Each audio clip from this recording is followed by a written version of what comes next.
एक मोदी जी पर कविता सुनाता हूँ छोटी सी। देखिए मेरी आज भी मान्यता है, कविताएं सरकारों का समर्थन नहीं होती। जब जब जिस काल में कविताओं ने सरकारों का समर्थन किया, या तो कविताएं मर गईं या सरकार गिर गई। मैंने कभी नहीं लिखी किसी सरकार के समर्थन में। एक कविता लिखी वाजपेयी साहब ने जब परमाणु विस्फोट किए तो मुझसे रहा नहीं गया, मैंने उनके समर्थन में एक लंबी कविता लिख मारी और उन्हीं को जा सुनाई। बड़े खुश हुए, बोले बहुत अच्छी लिखी है। मैंने कहा जी दो बातें होंगी, या तो मेरी कविता बचेगी या आपकी सरकार।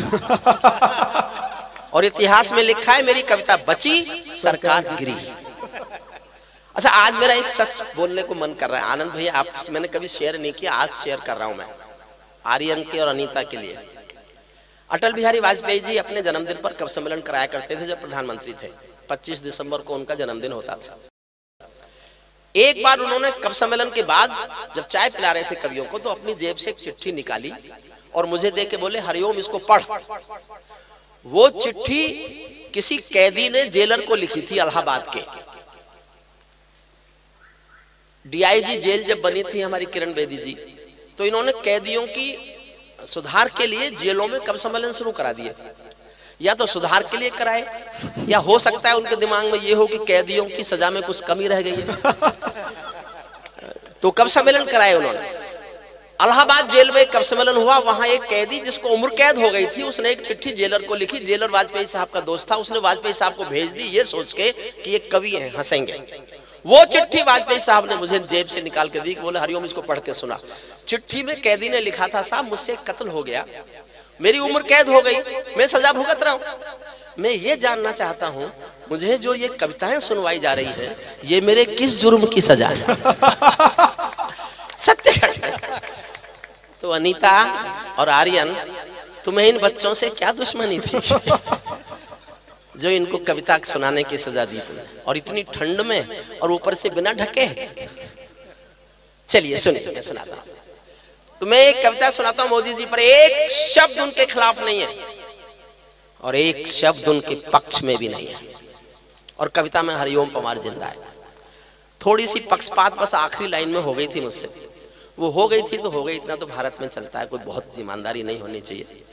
हमने बड़ी मुश्किलों से भ्रष्टाचार को पाला पोसा है, एकदम खत्म कर दें क्या? कहां जाएगा बेचारा?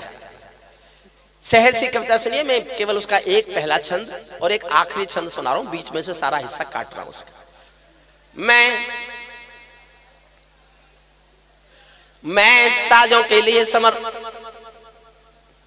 लाल स्वेटर भैया आप भी बैठ जाओ। अच्छा कुछ लोग ऐसे होंगे जो आज शायद पहली बार कविता सुन रहे हो, तो उनको लग रहा हो ये हो क्या रहा है। आप सुन लो मुझे 15, 20, 25 मिनट, फिर आप कई दिन तक सोचोगे कि ये हुआ क्या था। सुनिए, हम तो फकत वक्त, कानपुर के कवि हैं, उन्होंने लिखा, हम तो फकत वक्त के गुलदस्ते हैं, जो चाहे खरीदे, खेले और तोड़ भी दे। जैसे कोई नौजवान लड़की रोमांस के आवेश में किसी बच्चे को जन्म दे और छोड़ भी दे। थोड़ी देर जुड़िए। देखिए आप जो नए लोग हैं, मुझे पहली बार सुन रहे हैं, हाँ समझ में आया होगा, और मैं ये भी जानता हूं आपकी समझ में कितना आया होगा। मुझे ठीक से सुनना चाहते हैं तो एक बात समझ लो, मैं वो कलम नहीं हूं जो बिक जाती हो दरबारों में। मैं शब्दों की दीप सिखा हूं अंधियारे चौबारों में। मैं वाणी का राजदूत हूं, मैं वाणी का राजदूत हूं, सच पर मरने वाला हूं, डाकू को डाकू कहने की हिम्मत करने वाला हूं। मेरी कलम वचन देती है अंधियारों से लड़ने की, राजमहल के राजमुकुट के आगे तनकर अड़ने की। उस कवि का मर जाना ही अच्छा है जो खुददार नहीं। देश जले मैं कुछ ना बोलूं, मैं ऐसा गद्दार नहीं। देश जले मैं ताजों के लिए समर्पण वंदन गीत नहीं गाता, दरबारों के लिए कभी अभिनंदन गीत नहीं गाता। गौन भले हो जाऊं लेकिन मौन नहीं हो सकता मैं। चौथी पंक्ति समझ जाओगे तो मेरी पूरी कविता समझ जाओगे। मैं देखना चाहता हूं मेरी चौथी पंक्ति कितना समझते हो आप, और पूरे हरिओम पवार को समझना है तो उसकी केवल एक पंक्ति समझ लो।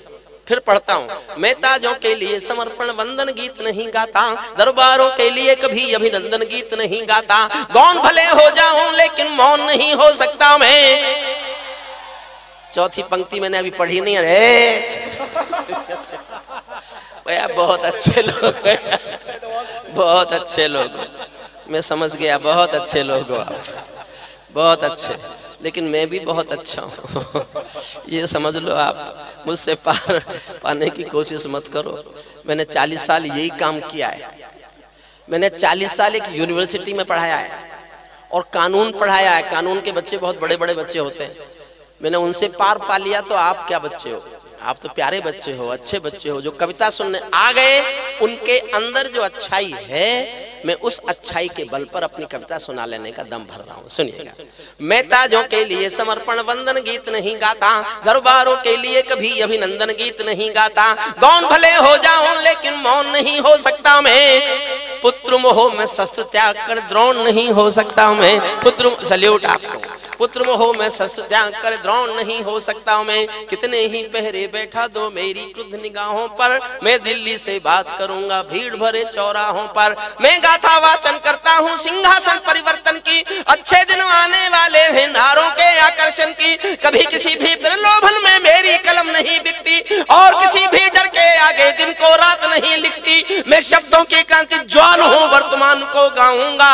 जिस दिन मेरी आग बुझेगी मैं उस दिन मर जाऊंगा। जिस दिन मेरी आग बुझेगी, जिस दिन मेरी आग बुझेगी मैं उस दिन मर जाऊंगा। सिंहासन वाले पंखों पर उड़ता नहीं मिलूंगा मैं, सिंहासन वाले पंखों से उड़ता नहीं मिलूंगा मैं। राजभवन के कालीनों से जुड़ता नहीं मिलूंगा मैं धरती पर इंकलाब के स्वर की एक निशानी हूँ। गाते गाते अंगारा हूँ, लिखते लिखते पानी हूँ। गाते गाते अंगारा हूँ, लिखते लिखते पानी हूँ। सत्ता का आकर्षण मेरी भूख नहीं, सत्ता का आकर्षण मेरी भूख नहीं। शाल दुशाला चंदन मेरी भूख नहीं। सरकारी अभिनंदन नहीं चुने मैंने, राजनीति के बंधन नहीं चुने मैंने। कदम पुरस्कारों की चाह नहीं करता, पदम पुरस्कारों की चाह नहीं करता। दरबारों की मैं परवाह नहीं करता, कलम सिपाही बनकर जिंदा रहता हूँ। भूखे बच्चों से शर्मिंदा रहता हूँ, भूखे बच्चों से शर्मिंदा रहता हूँ। पगडंडी से लाल किले तक जाता हूँ, झुग्गी झोंपड़ियों के आंसू गाता हूँ। जिन भी मेरे छोटे भाइयों ने, प्रचंड जी ने तो विशेष वीर रस की कविताएं पढ़ी। किसी भी वीर रस की कवि की कविता का शीर्षक एक ही होना चाहिए, जो मैं कहना चाहता हूँ सुनना। पगडंडी से लाल किले तक जाता हूँ, झुग्गी झोंपड़ियों के आंसू गाता हूँ। लेकिन दरबारों में कवि का शीश नहीं झुकने दूंगा, लेकिन दरबारों में कवि का शीश नहीं झुकने दूंगा। कविता का सिंहासन से संग्राम नहीं रुकने दूंगा, कविता का सिंहासन से संग्राम। एक छंद सुनाता हूँ बस, और एक आखिरी। भारत माँ के घर में नया बसंत दिखाई देता है, समझो तो ही ताली उठाना, वरना तो ऐसे ही चलेगा। भारत माँ के घर में नया बसंत दिखाई देता है, वंशवाद की परंपरा का अंत दिखाई देता है, वंशवाद की परंपरा का अंत दिखाई देता है। तुमने उस दिन परंपरा का सूरज एक उगाया था। हुआ मैं प्रशंसक मोदी जी का, एक ही बात पर हुआ। एक बात मुझे उनका प्रशंसक हो जाने के लिए काफी थी, और आपको लगे ये बात काफी है तो जी भरकर तालियां चाहता हूं सुनना। तुमने उस दिन परंपरा का सूरज एक उगाया था, तुमने उस दिन परंपरा का सूरज एक उगाया था। जिस दिन तुमने संसद की चौखट पर शीश झुकाया था, जिस दिन तुमने संसद की चौखट पर, सल्यूट, जिस दिन तुमने संसद की चौखट पर शीश झुकाया था। बहुत बधाई दी है मैंने परिवर्तन के नायक को। और आनंद भैया मैं एक बात और कह के जाना चाहता हूँ, ज्ञान, मैं पढ़ा लिखा थोड़ा ज्यादा हूँ बाकी कवियों से। अच्छा हंस क्यों रहे? मैंने 30 साल पहले LLD की थी।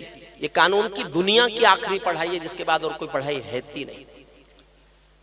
हालांकि उस समय मुझे कुछ लोगों ने कहा भाई साहब क्या किया, मैंने कहा LLD के, तो कुछ वो बोले आप B.Ed नहीं कर सकते। अच्छा मुझे उनकी बात अच्छी लगी, मैंने कहा जब पढ़ाना ही था तो B.Ed करके प्राइमरी पढ़ा लेता, LLD करके यूनिवर्सिटी पढ़ा के कौन से ज्यादा तीर मार लिए। एक मेरा ज्ञान सुनना, अगर आप किसी आदमी के साथ उठते बैठते हो और देखते ही देखते वो देश का सबसे बड़ा आदमी बन जाए, तो फिर उसके साथ आपका क्या रिश्ता है, ये तय करने का हक उस बड़े आदमी पर मत छोड़ना। ये तुम तय करना कि तुम्हारा उस आदमी से क्या रिश्ता है। मैं अपना रिश्ता तय करता हूँ, 20 साल उनके साथ उठा बैठा हूँ, तब मेरा रिश्ता सुनिएगा और मुझे आशीष देना। मैं इसके सिवा कुछ भी नहीं जीना चाहता। तुमने उस दिन परंपरा का सूरज एक उगाया था, जिस दिन तुमने संसद की चौखट पर शीश झुकाया था। बहुत बधाई दी है मैंने परिवर्तन के नायक को, लेकिन कैसे मर जाने दूंगा आंसू के गायक को। आप विजय के जननायक हो, मैं पीड़ा का गायक हूँ। आप राजपथ के नायक हो, मैं जनपथ का नायक हूँ। आप राजपथ के नायक हो, मैं जनपथ का नायक हूँ। निर्वाचन ने सौंपा है सम्मान तुम्हारे। अगर मैंने छोटे बेटे को खुश कर दिया, उस आनंद भैया, अगर छोटे बेटे ने आनंद से गर्दन हिला दी और वो खुश हो गया, तो मेरे तो आज तक के 40 साल के सारे पढ़े हुए कवि सम्मेलन इस एक कवि सम्मेलन पर न्यौछावर करने की घोषणा कर।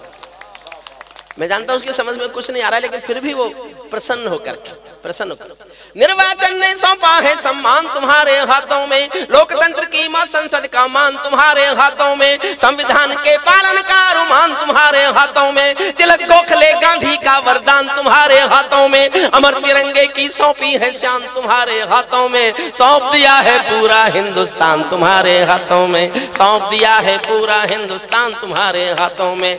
जनादेश में आज आपकी सबसे ऊंची थाती है। जनादेश में आज आपकी सबसे ऊंची थाती है।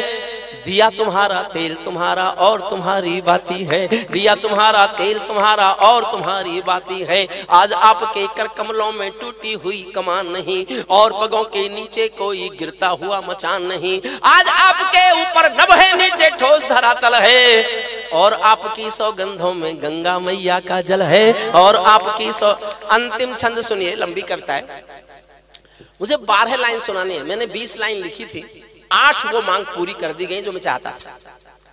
आपको शायद नहीं पता, नोटबंदी मेरे कविता लिखने के बाद हुई हिंदुस्तान में।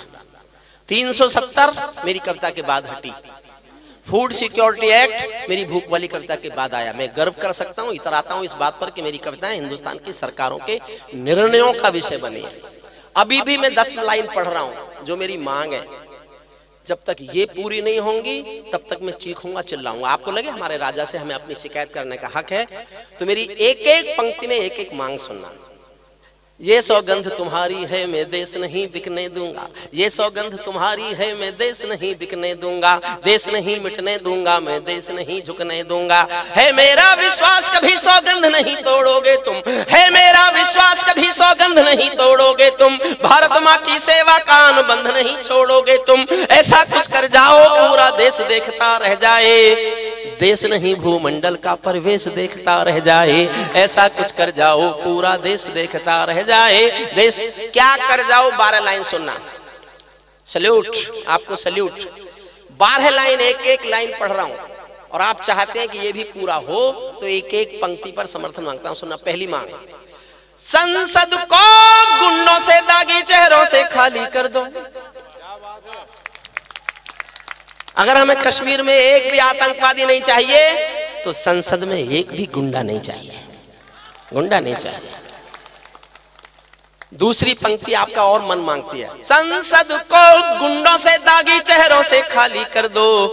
भूखे मरते हुए किसानों के घर खुशहाली भर दो। भूखे मरते हुए किसानों के घर खुशहाली भर दो। कश्मीर में भारत माँ की जयकारों के स्वर दे दो। कश्मीर, और चौथी लाइन आप समझ रहे हो तो और समर्थन मांगता हूं। कश्मीर में भारत माँ की जयकारों के स्वर दे दो। हर विस्थापित कश्मीरी पंडित को उसका घर दे दो।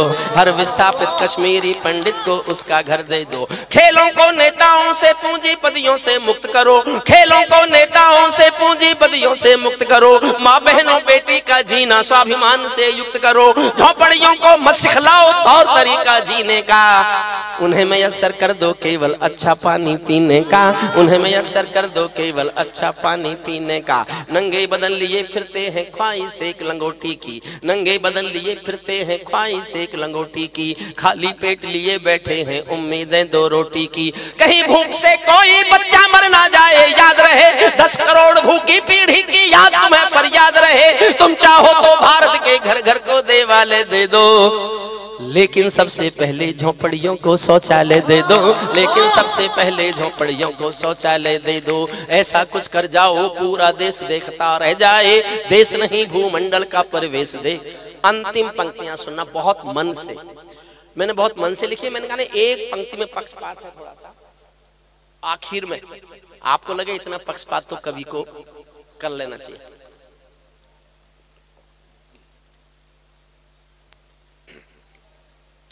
ऐसा लगे किसी,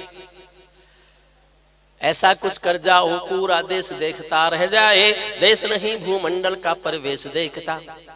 ऐसा लगे कि सबका साथ तुम्हारे दिल की इच्छा है, सबका साथ, सबका विकास, सबका विश्वास ही सिर्फ तुम्हारे दिल में है। तो ये सिद्ध भी करो कि ऐसा ही है। अगर ऐसा ही है तो फिर तो तुम ही तुम हो। ये सब बुलबुले फिर आपका कुछ नहीं बिगाड़ सकते।